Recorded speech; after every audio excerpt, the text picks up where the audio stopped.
हमारे वृंदावन के कई गुप्त स्थान अब गुप्त नहीं रहे। अब उन सब का प्रचार प्रसार बहुत ज्यादा हो गया।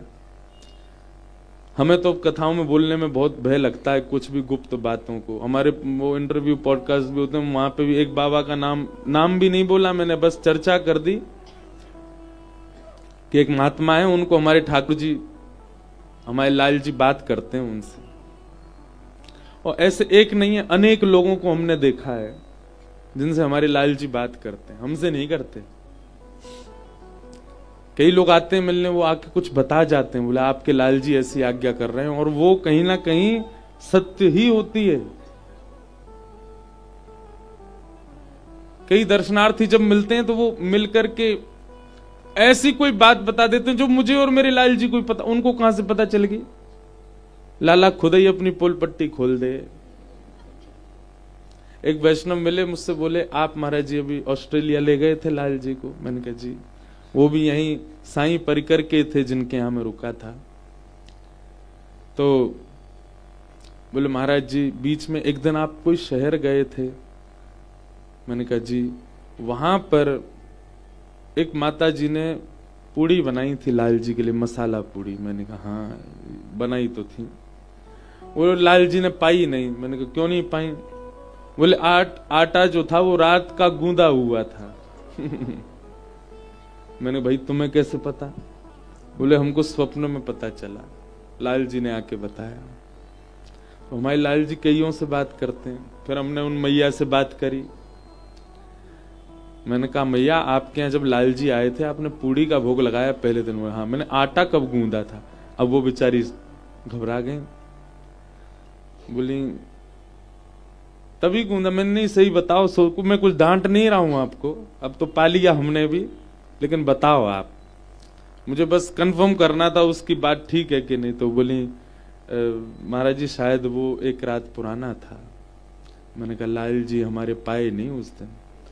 ठाकुर जी को तो नयो नयो चाहिए, बासो कुसो कछु ना खवा में, बासी तो केवल दही खामे ठाकुर जी और छाछ पी में। क्यों? क्योंकि दूध बासो होवे तभी बने वो, बाकी तो सब ठाकुर जी को नयो नयो चाहिए। एक एक मतलब देख रहे हो हमारे लाल जी कैसे चटोरे हैं, ये आंख खोल के देख रहे हैं कि सब्जी कब लाई गई है, आटो कब गूंदो गयो है तो ही पाऊंगो। कई लोगों को ऐसा अनुभव करा देते हैं श्री ठाकुर जी हमारे। तो एक बाबा को नाम हमने बोल दियो, उन बाबा को फोन आया कुछ दिन पे, बाबा तो नहीं है हमारी उम्र के ही है। बोले महाराज कहा कर दियो है, दुनिया ढूंढ रही है मुझे। कहाँ है बाबा? उनकी कुटिया में भीड़ लग गई।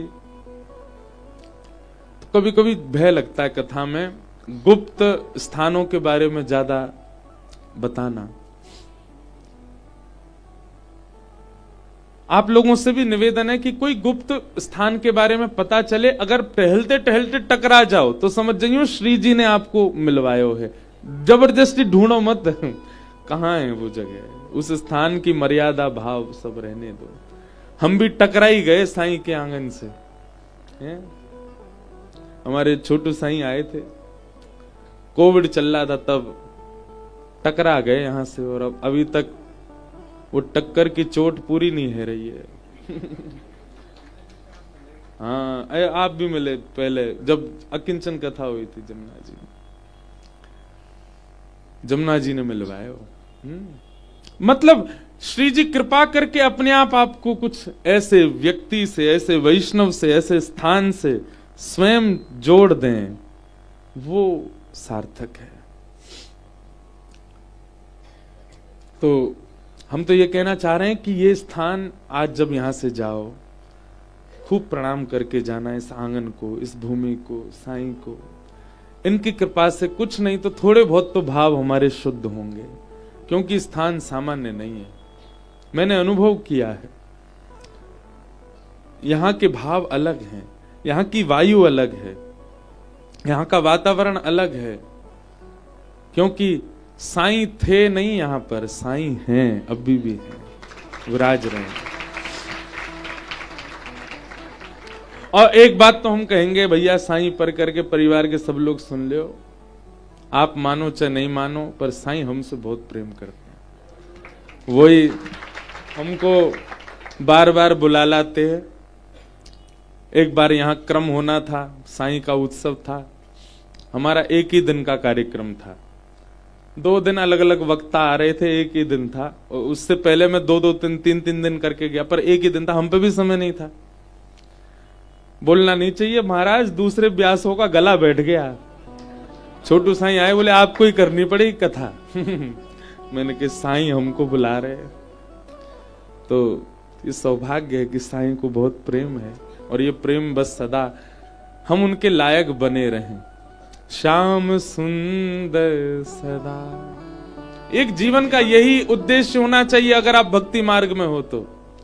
हमको प्यारे रहें, हम उन्हीं के रहें, वो हमारे रहें।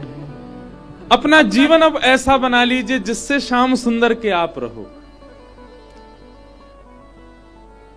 लोग पूछते हैं हमें कैसा जीवन जीना है, क्या करना है, क्या नहीं करना, भक्ति मार्ग में आगे कैसे जाएंगे, क्या। बस ये विचार कर लो, जो ठाकुर जी को अप्रिय लगता है, जो ठाकुर जी को प्रिय नहीं है, वो गुण, वह स्वभाव, वो क्रिया आपके जीवन में नहीं आनी चाहिए। और जिससे श्याम सुंदर रीझे, जिससे हमारी श्री जी रीझे, जिससे हमारे लाल जी प्रसन्न हो, जिससे वृंदावन रीझे।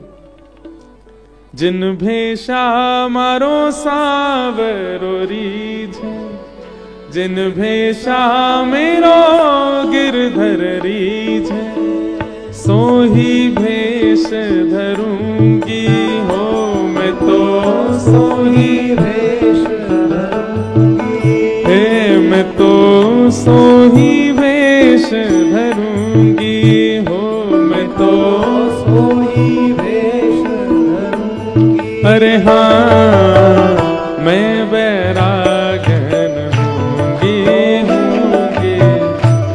बैरागन हूँगी, मैं बैरागन हूँगी, मैं बैरागन हूँगी। ओ जिन भेषा मेरो साहिब रीझे, जिन भेषा मेरो साहिब रीझे, जिन भेषा राधा रमण जूरी झे, जिन भेषा राधा रमण जूरी झे, जिन भेषा राधा वल्लभ जूरी झे, जिन भेषा राधा वल्लभ जूरी झे, जिन भेषा मेरो वृंदावन रीझे, जिन भेषा जिन भेषा यमुना जी रीझे, जिन भेषा यमुना जी रीझे, हाँ जिन भेषा साईं अम्मा जूरी झे, जिन भेषा साईं अम्मा जूरी, मैं सोही भेष धरूंगी हो मैं तो, सोही भेष धरूंगी। अरे हाँ मैं बैरागन हूँगी, मैं बैरागन हूँगी। ओ बाला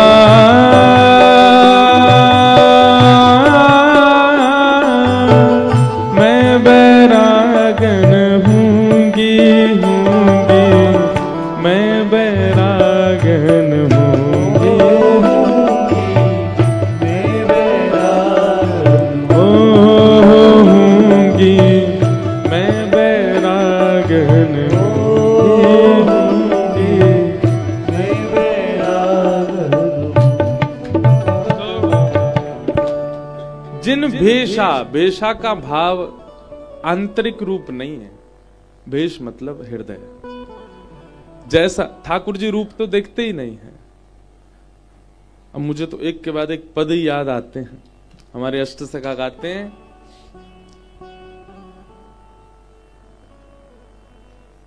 गिरधर प्रीत ही सो पइये, यद्यपि रूप गुण शील सुधरता, इन बातन ना रिझइये। ठाकुर जी इन सब से नहीं रिझते।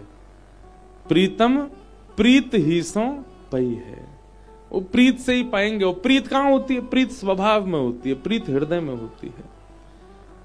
शरीर आपका कैसा है कोई बड़ी बात नहीं, आपका हृदय कैसा है वो ऐसा बने जिससे वृंदावन को प्रिय लगे, जिससे राधा वल्लभ जी को प्रिय लगे, जिससे हमारे सदगुरु को प्रिय लगे, जिससे ब्रज को प्रिय लगे, जिससे हम श्यामा जी को प्रिय लगे, हम ठाकुर जी को प्रिय लगे। ऐसे बन जाओ बस।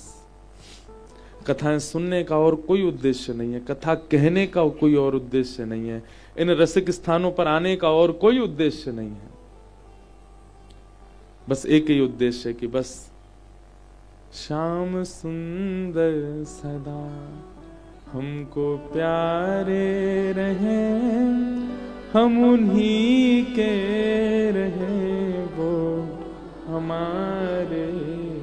बस उसी के लिए हम सब भक्ति भाव में भाग रहे हैं, दौड़ रहे हैं, चल रहे हैं। आज कथा का विश्राम देवे, पर मेरो मन ही ना कर रो कथा विश्राम करवे को। हम सच में अब ये नियम बना रहे हैं आज से ही, आज तो कर रहे हैं पूरी, पर आज के बाद आचार्यों से भी आज्ञा ले लेंगे कि हम कथा वृंदावन में अगर करेंगे तो केवल रास पंचाध्याय तक करेंगे। ठाकुर जी ब्रज छोड़ के जा रहे हैं, मथुरा लीला, द्वारिका लीला, ये सब बाहर कहने के विषय हैं। ब्रज में तो केवल ठाकुर जी ब्रज में ही रहे। हमारी मिथिला में कहते हैं सीता जी का ब्याह हुआ, इसी भाव के थे हमारे साईं जी, मैथिल भाव के। तो मिथिला का ऐसा भाव है कि वनवास कौन ने किया, वो हमारे जमाई नहीं है, हम उनको नहीं जानते जो 14 वर्ष वन में रहे, 14 वर्ष हमारी सिया जी को लेके रहे। रावण को किसी कोई और ने मारो को, हमारे राम जी, हमारे जमाई राजा तो बड़े कोमल हैं, वो रावण को कैसे मार सकते हैं, वो तो बड़े कोमल हैं। तो बोले आपके जमाई राजा हैं कहां? बोले वो ब्याह करके और भामर करके फिर हमारे मिथिला में ही रह गए, घर जमाई बन के बैठे हैं। इतनो लाड करें राम जी से मिथिला के लोग।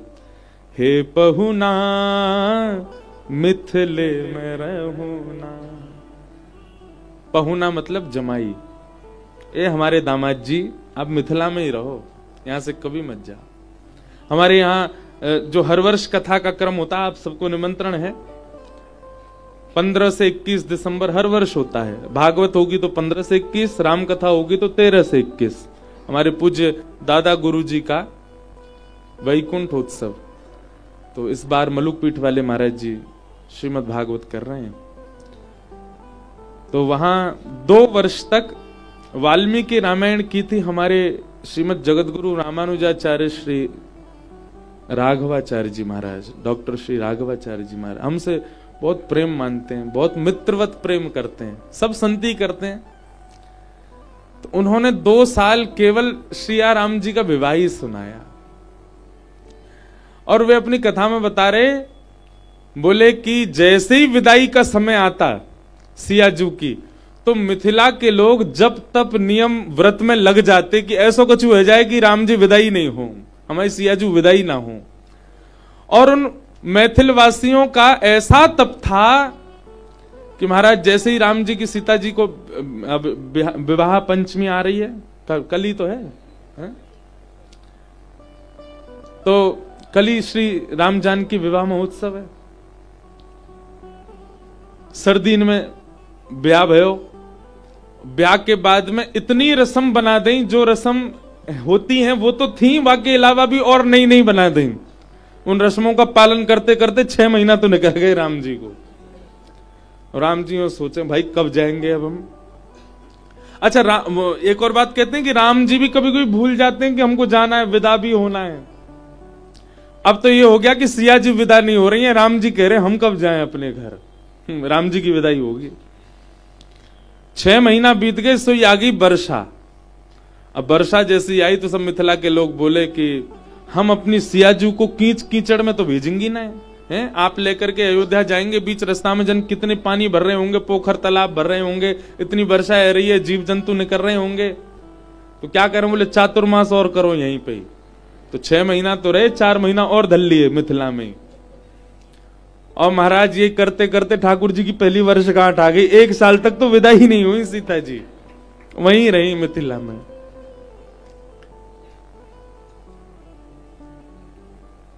प्रसंग है कि भैया लाली की विदाई में माता पिता रोते हैं, पर यहां दशरथ जी और कौशल्या जी मिलने आती हैं राम जी से।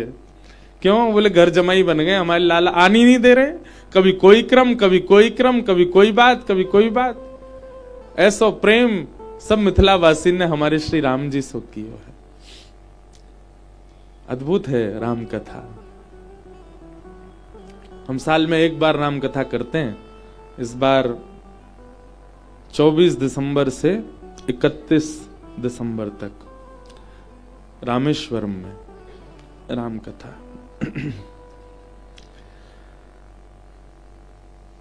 तो वही बात है कि हम ठाकुर जी को अब वृंदावन की कथाओं में ऐसा प्रयास करेंगे कि रास 5 अध्याय तक ही करें। वहां से आगे के प्रसंग कभी स्वच्छंद उद्धव गोपी संवाद आदि कह देंगे, पर कथा के क्रम तो वहीं तक ही बढ़िया लगे। आज बस पूर्ण कर दे रहे हैं। अब 2025 से नियम रहेगा वृंदावन में कथा केवल रास 5 अध्याय तक होगी। अच्छा, ये नियम हम पहली बार कर रहे हैं ऐसा नहीं। हमारे रामजी बाई सत्संग भवन में पूज्य पिताजी महाराज जी ने खूब कथाएं की। हम लोगों के जन्म नहीं हुए थे उस समय पे। तो यहाँ जो एक माता जी थी, मुझे नाम नहीं पता, वो भी शायद सिंधी मैया थी, हैं?